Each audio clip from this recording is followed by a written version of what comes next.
ఇక మిగిలిన వివరాలు చూస్తే విజయవాడ విశాఖపట్నం మధ్య 16వ నంబర్ జాతీయ రహదారిపై కొవ్వూరు కాతేరు మధ్య గోదావరి నదిపై ఉన్నటువంటి 4వ రోడ్డు వంతెనకు బేరింగ్ సమస్య ఏర్పడింది. కొవ్వూరు కాతేరు మధ్య ఉన్నటువంటి వంతెనకు 52వ పిల్లర్ వద్ద ఉన్నటువంటి బేరింగ్లో బాల్ దెబ్బతిందంటూ వంతెన నిర్వహణ సంస్థ గుర్తించింది. ఈ నేపథ్యంలో వాహనాలు రాకపోకలను నిలిపివేశారు. నిపుణుల బృందం ఈ వంతెనను పరిశీలిస్తుందంటూ Gammon India toll plaza manager Rajeev Yadav తెలిపారు. పట్టణ సిఐ జగదీశ్వరరావు వంతెనను పరిశీలించారు. పూర్తి సమాచారం మా నెల్లూరు ప్రతినిధి బ్రహ్మం అడిగి తెలుసుకుందాం. ఏలూరు ప్రతినిధి బ్రహ్మం లైవ్లో సిద్ధంగా ఉన్నారు. ఏలూరు నుంచి బ్రహ్మం, డీటెయిల్స్ ఏంటి? అంటే ఈ వంతెనకు సమస్య ఏంటి, అసలు అధికారులు ఏమంటున్నారు? నందు, గత అర్ధరాత్రి నుంచి కూడా ఏదైతే జాతీయ రహదారి 16వ నంబరు సంబంధించినటువంటి జాతీయ రహదారి ఉందో ఆ రహదారిపై నిర్మించినటువంటి విజయవాడ నుంచి వైజాగ్ వెళ్ళేటువంటి జాతీయ రహదారిపై గోదావరి నది ప్రవాహం వస్తున్నటువంటి నేపథ్యంలో గోదావరి నదిపై సుమారు 4 కిలోమీటర్ల మేర బ్రిడ్జ్ ని నిర్మాణం చేయడం జరిగింది.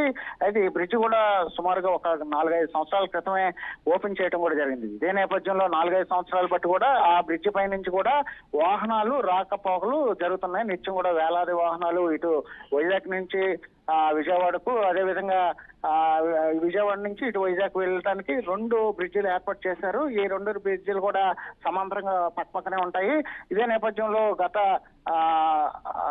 అర్ధరాత్రి నుంచి కూడా ఆ బ్రిడ్జికి సంబంధించినటువంటి బ్రిడ్జ్ పై నుంచి వెళ్తున్నటువంటి వాహనాలకి సంబంధించి కొంత డిస్టర్బెన్స్ ఉండటం, అదేవిధంగా అది గమనించినటువంటి ఎవరైతే ఆర్ఎన్బి అధికారులు కావచ్చు, లేకపోతే బ్రిడ్జికి సంబంధించినటువంటి నిపుణులు కావచ్చు, వీళ్ళందరూ కూడా ఆ బ్రిడ్జ్ ని చెక్ చేయడం జరిగింది. ఇదే నేపథ్యంలో ఆ బ్రిడ్జికి సంబంధించి ఏదైతే బేరింగ్లు ఏర్పాటు చేశారో ఆ బేరింగ్లకు సంబంధించి కొంత స్టక్ అయిన నేపథ్యంలో ఆ బ్రిడ్జ్ కూడా వైబ్రేషన్ ఎక్కువ వస్తున్నటువంటి నేపథ్యంలో ఆ బ్రిడ్జ్ పై రాకపోకలు అయితే నియంత్రించడం జరిగింది. ఇదే నేపథ్యంలో ఇటు పోలీస్ అధికారులు, అదేవిధంగా ఆర్ఎన్బి, అదేవిధంగా ఈ బ్రిడ్జ్ సంబంధించినటువంటి నిపుణులు అందరూ కూడా అక్కడ ప్రాబ్లం సాల్వ్ చేసే దిశలో ఉన్నారు. ఏదైతే ఆ బ్రిడ్జ్ సంబంధించి గమన బ్రిడ్జ్ ఏదైతే ఉందో 52వ పిల్లర్ వద్ద ఈ ప్రాబ్లం ఎరైజ్ అయింది. ఈ ప్రాబ్లం సంబంధించి ఇప్పటికే ఢిల్లీ నుంచి ప్రత్యేకమైనటువంటి నిపుణులు, ఈ బ్రిడ్జ్ సంబంధించినటువంటి ప్రత్యేకమైనటువంటి నిపుణులు కూడా ఈ బ్రిడ్జ్ దగ్గర చేరుకున్నారు. ఆ బ్రిడ్జ్ మరమ్మతులు చేసే కార్యక్రమాలు కూడా చేపట్టడం జరిగింది. మరోపక్క మనం చూసుకున్నట్లయితే నిత్యం వేలాది వాహనాలు వెళ్తున్నటువంటి ఏదైతే ఆ బ్రిడ్జ్ ఉందో ఆ బ్రిడ్జ్ పై నుంచి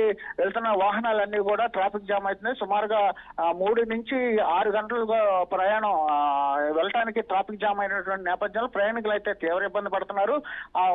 కేవలం ఒక సింగిల్ బ్రిడ్జ్ మీద నుంచి వెళ్తుంటో ఆ బ్రిడ్జ్ పైన కూడా అంతరాయం ఏర్పడింది. ట్రాఫిక్ అయితే తీవ్రంగా అంతరాయం ఏర్పడిన పరిస్థితి ఉంది. నందు, రైట్, థ్యాంక్ యూ బ్రహ్మం.